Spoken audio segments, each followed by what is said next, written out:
Many well-known professional traders use Fibonacci retracement levels, and in recent years, the number of people using this technique has increased significantly. So, what is a Fibonacci retracement? Fibonacci retracement refers to areas of support and resistance. Fibonacci retracement levels use horizontal lines to indicate where possible areas of resistance and support are. These levels are associated with a percentage, and these percentages, all levels, are the following: 76.4%, 61.8%, 38.2%, and 23.6%. In this video, we'll look at why the Fibonacci sequence can be a useful tool in trading and how to use Fibonacci retracement. Let's look at Fibonacci retracement in trading. This knowledge can turn out to be very useful in trading. For example, when a stock is trending very strongly in one direction, according to the Fibonacci theory, the pullback is likely to amount to one of the Fibonacci percentages. So, how do you use Fibonacci retracement? There are many ways to use Fibonacci retracement. We'll focus mainly on comparing corrections to impulses. Fibonacci retracement is often used as a tool to inform traders where the correction may end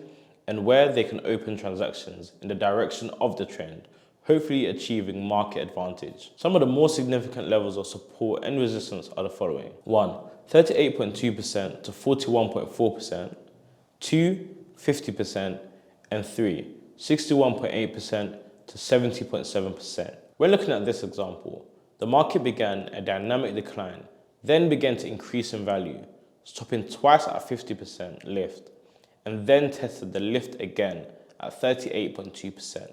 This is a great example showing that the market could not break these significant levels 3 times. In this next example, we again start with a decrease and continue with increases, but they are much larger compared to the previous example. The Euro-USD pair found resistance at 61.8%, lifting on the downward move. Contrary to the last 2 examples, the market gained value first, and then the correction movement began to form. Before continuing the upward movement towards the main trend, the market found support at the first lift, 38.2%, and then again at 41.4%. If you'd like to learn more, XTB's Learn to Trade Academy includes over 30+ hours of free educational content in addition to a daily market analysis, articles on all about trading, and in-depth ebooks on fundamental and technical analysis. Subscribe to XTB to learn more about trading and investing.